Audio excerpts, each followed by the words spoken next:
tá bom? Vamos orar então, em nome de Jesus. Senhor, meu Deus e meu Pai, nós estamos aqui na Tua presença e nós queremos Te agradecer por mais um dia de vida. Ó Senhor, muito obrigado, Pai, por nos capacitar a fazer a Tua vontade. Se não fosse o Teu Espírito Santo, nós não estaríamos aqui. Mas nós estamos aqui, meu Pai, pedindo a Tua intervenção, pedindo a Tua força, a Tua graça. Assim como o Senhor esteve com Estevão e o capacitou a perdoar até mesmo seus inimigos. Nos ajude, Jesus. Não deixe que a raiz de amargura brote no nosso coração e roube a nossa paz e contamine muitas pessoas. Ó Senhor, nós liberamos o perdão agora. Abençoamos aqueles que nos ofendem, que falam mal de nós. Pai, não nos deixe cair em tentação. Não nos deixe dar brechas para o diabo, dando corda para ele ao ficarmos falando mal dos outros. Senhor, nos capacite a fazer a Tua vontade e a sermos parecidos com Jesus. Perdoa os nossos pecados, meu Deus. Perdoa as nossas falhas. Muitas vezes nós ficamos queixando, reclamando, murmurando. Nós queremos a partir de agora dar glórias ao Teu santo nome. Pai, hoje nós aprendemos sobre a importância da paciência, a importância de continuarmos semeando, plantando, crendo na colheita. E Pai, eu Te peço agora, traga a colheita em todas as áreas da vida dessa pessoa. Pai, quantos agora estão sofrendo com a solidão, problemas de casamento, problemas na família, problemas com dinheiro, meu Pai, quantos estão sofrendo nessa área? Jesus, traga uma colheita abundante, dá-nos sabedoria para administrarmos aquilo que o Senhor coloca nas nossas mãos. Ó Pai, nós precisamos de Ti, Senhor. E nesse momento, em obediência, eu estendo as minhas mãos para os meus irmãos e eu Te peço, cura, Senhor Jesus, cura a mente, Pai, cura o coração, cura o corpo físico dessa pessoa. Ó meu Deus, estende a Tua mão agora, Jesus, e eu repreendo toda doença, eu expulso todo o mal, e eu Te peço, Senhor Jesus, cumpre a Tua palavra, porque em Isaías 53 diz que o Senhor carregou sobre si as nossas enfermidades. E Senhor, que essa pessoa possa vir aqui contar o seu testemunho, que ela possa testemunhar na igreja, na família, no trabalho, que o Senhor é Deus, que o Senhor tem feito maravilhas. Obrigado, Senhor, porque o maior milagre o Senhor já fez. É o milagre de nós pecadores podermos ser salvos e sermos habitação do Espírito Santo. Obrigado, Jesus, e nós Te pedimos que o Senhor seja o Senhor e o Salvador da nossa vida todos os dias. Pai, nós não queremos religião, nós queremos um relacionamento contigo todo dia. E para a honra e glória do Senhor, que nós estamos aqui e já Te agradecemos por tudo que o Senhor já fez e ainda irá fazer em nossas vidas. Em nome de Jesus que eu oro e Te agradeço. Amém. Glória a Deus. Irmãos, eu quero ler com vocês aqui Tiago capítulo 5, o versículo 7. Olha o que está escrito. Irmãos, sejam pacientes até a vinda do Senhor. Vejam como o agricultor aguarda que a terra produza a preciosa colheita e como espera com paciência até virem as chuvas de outono e da primavera.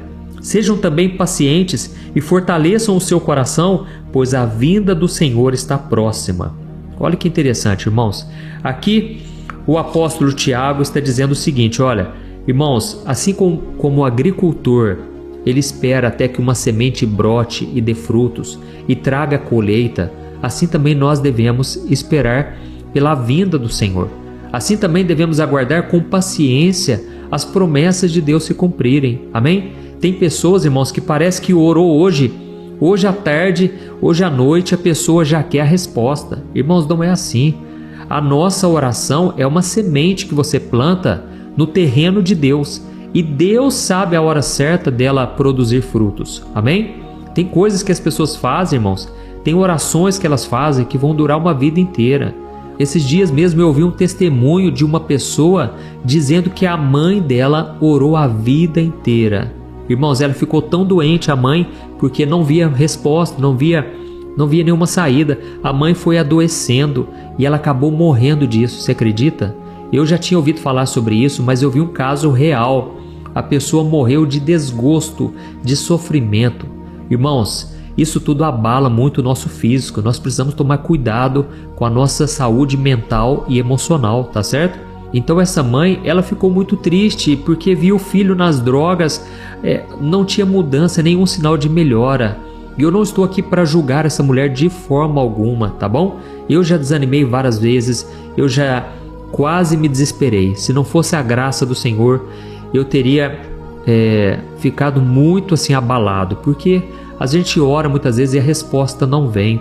Mas aqui está dizendo, irmãos, tenham mais um pouco de paciência. Vamos aguardar, porque Jesus, ele está vindo. E na continuação aqui no versículo 10 está escrito assim, ó: irmãos, tenham os profetas que falaram em nome do Senhor como um exemplo de paciência diante do sofrimento.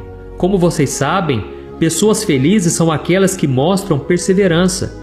Vocês ouviram falar sobre a perseverança de Jó e viram o fim que o Senhor lhe proporcionou. O Senhor é cheio de compaixão e de misericórdia. Amém? Então, irmãos, os homens e as mulheres do passado, eles sofreram, como eu disse, talvez até mais do que nós, e eles demonstraram paciência. Não eram pessoas imediatistas, eram pessoas que oravam, buscavam a Deus e muitas vezes não viam a resposta de imediato, mas eles continuaram plantando a semente. Glória a Deus. E a Bíblia traz uma promessa maravilhosa no Salmo 126. Ela diz que aquele que vai caminhando e semeando, ele voltará com os seus feixes, com a sua colheita e com muita alegria. E ele ficará como quem sonha. Então, irmãos, nós precisamos tomar posse das promessas e aguardar com paciência. Eu já falei aqui nas orações uma coisa muito interessante. A fé é o que abre a porta para os milagres de Deus chegarem na nossa vida, não é verdade? Mas é a paciência que vai manter essa porta aberta até que as promessas se cumpram. Então, Deus não vai adiantar os planos por causa do nosso desespero, mas enquanto nós estivermos aguardando no Senhor, Ele com certeza, Ele promete nos dar paz, nos dar alegria, e é durante essa caminhada que você vai conhecendo coisas maravilhosas pelo caminho. Irmãos, tente pensar no alpinista. O alpinista, ele começa a subir a montanha e desde o começo ele vai vendo lá o topo, né? O pico da montanha. Se ele ficar focando só naquilo, ele vai desanimar, ele vai começar a reclamar. Irmãos, ele vai perder as forças. Por quê? Ele está focando só no topo. Mas se ele pensar assim, olha, eu quero olhar só para o aqui e agora, e ele começa a olhar a paisagem, de repente ele para um pouquinho para descansar, ele repara que tem um bichinho ali no meio do mato, ele começa a contemplar a paisagem. Sabe o que vai acontecer? Isso vai dar força, esperança para ele, e logo ele já vai ter caminhado muito mais do que ele jamais imaginou. E aqui está dizendo, irmãos, que o que acontece? Jó, ele perseverou, e a Bíblia diz, vamos olhar para Jó. Irmãos, Jó, ele foi no velório para enterrar os seus 10 filhos. Você tem noção o que é isso? Uma vez eu vi um psicólogo cristão falando o seguinte: humanamente falando, é impossível uma pessoa sobreviver a uma tragédia dessas e não ter sequelas na sua vida, a não ser que Deus coloque a mão, a não ser que a graça de Deus esteja sobre essa pessoa, ela com certeza terá muitos traumas na vida dela. Então a Bíblia não dá detalhes sobre o estado emocional de Jó, mas a Bíblia diz que Jó em momento algum pecou contra Deus, nem com a sua boca Jó ele pecou. Inclusive a Bíblia diz que a sua mulher, depois de ver Jó perder os seus filhos, perder todos os seus bens e até a sua saúde, ela disse: por que você não amaldiçoa Deus e morre? Ou seja, acaba com a sua vida. Mas Jó disse: mulher, você fala como louca. Você está achando que eu vou aceitar somente as coisas boas? Eu vou aceitar também as coisas ruins que Deus permite acontecer na minha vida. Então, irmãos, a Bíblia diz que Jó perseverou diante do sofrimento. E aqui diz, olhem para o final da vida de Jó, porque a Bíblia diz que Deus abençoou o final da vida de Jó mais do que o princípio, mais do que o começo. Eu não sei o que você tem passado, eu não sei por que você está aqui me assistindo, mas eu quero te dizer, ainda não acabou. O fato de você simplesmente perseverar é o que vai te garantir a vitória para você receber aquilo que Deus tem para a sua vida. Amém? Nós vamos orar daqui a pouco. Eu só peço que você não desista. não abandone o barco agora, porque você está mais próximo da chegada do que você imagina. E é justamente quando as coisas começam a piorar muito, ficar muito mais difíceis, que talvez você está mais próximo do milagre. Amém? A Bíblia diz que o choro dura uma noite, mas a alegria vem pela manhã. O problema, irmãos, é que a gente muitas vezes pensa assim, uma noite dura pouco. Porém, eu acredito que ali o salmista estava dizendo, olha, o sofrimento ele pode durar um período de escuridão, um período de muita dor, de muita solidão, mas a alegria vem ao amanhecer. E é interessante que quanto mais escuro vai ficando, está mais próximo do amanhecer, não é verdade? Quanto mais escuro ali na madrugada, significa que logo vai vir o amanhecer. Assim também é na nossa vida. Eu acredito que se você olhar muito para a natureza, você vai ver muitas coisas que Deus vai falar com você, usando os animais, usando a natureza, né? As plantas. Tudo isso, irmãos, traz um significado para nós. Tente pensar, por exemplo, numa semente. Quando você planta uma semente, é algo insignificante aos olhos humanos. Aquilo está debaixo da terra, não mudou nada, não aconteceu nada demais. Porém, essa semente, ela pode se transformar numa grande árvore. E essa árvore pode dar muitas e muitas e muitas outras sementes. E assim também é a nossa fé. Quando você planta a sua fé, quando você coloca em prática aquilo que você conhece da Bíblia e você pratica, você está semeando. Amém? E com certeza Deus trará a colheita para a sua vida. Glória a Deus. Então, se Deus está falando com você, escreva aqui nos comentários, Deus acabou de falar comigo. Isso vai encorajar outras pessoas também a ouvir esta mensagem, tá certo? E eu peço também que sempre que vocês entrarem na oração aqui no vídeo, clica no botão joinha que está aqui embaixo do vídeo. Isso ajuda o YouTube a entender que o conteúdo é para toda a família. Isso vai encorajar outras pessoas a assistirem o vídeo que o YouTube recomendar, tá certo? Irmãos, eu me lembrei que agora, antes de nós orarmos, eu me lembrei do exemplo de Estevão. Lembra do que a Bíblia disse aqui? Vamos olhar para os profetas, para os homens que pregavam em nome do Senhor. E Estevão era um homem cheio do Espírito Santo, um homem cheio de fé. Só que ele começou a falar de Jesus e Jesus já havia morrido e ressuscitado. E os líderes religiosos queriam abafar esse caso. Eles não queriam que ninguém mais pregasse em nome do Senhor. Só que Estevão estava cheio de ousadia, cheio do Espírito Santo. E aqueles homens começaram a apedrejar Estevão. E o que eu acho interessante é que diante do sofrimento, Deus não livrou Estevão, mas Deus deu graça a ele. E a Bíblia diz que Estevão sentiu compaixão daqueles homens e ele fez a mesma oração que Jesus fez lá na cruz. E ele começou a dizer, Senhor, perdoa os pecados desses homens, eles não sabem o que fazem. Irmãos, olha isso, muitas vezes a gente passa por sofrimento e a gente fica se questionando, por que será que Deus não me livra disso?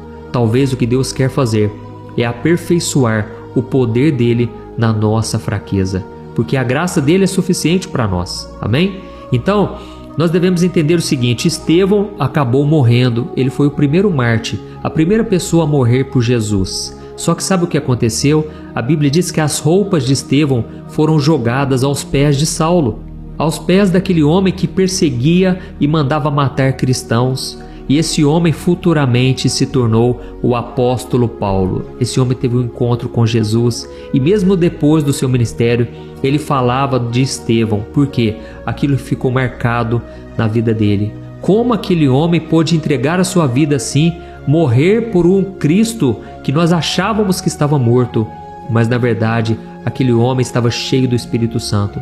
E aquilo mexeu com Paulo, foi uma semente que foi plantada no coração dele. A ousadia, a maneira como ele morreu, sem reclamar, sem duvidar, mas ainda teve a capacidade de orar pelos seus inimigos. Deixa eu te falar uma coisa, você que está aqui hoje, você está passando por sofrimento, Deus quer que você seja parecido com Jesus, assim como Estevão, amém?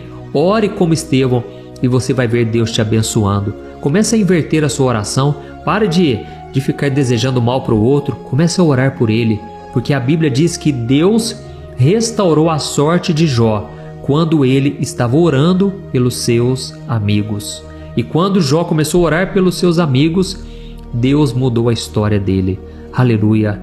Então, irmãos, eu quero fazer essa oração agora, pedindo que Deus mude o nosso coração, nos dê muita fé e que Ele nos capacite a fazer a sua vontade, mesmo diante do sofrimento, tá bom?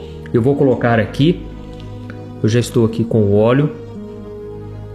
O Senhor me instruiu a ungir com o óleo, porque a Bíblia diz aqui em Tiago capítulo 5, ó, eu quero até ler para você, ó. Diz assim, ó: entre vocês existe alguém que está sofrendo?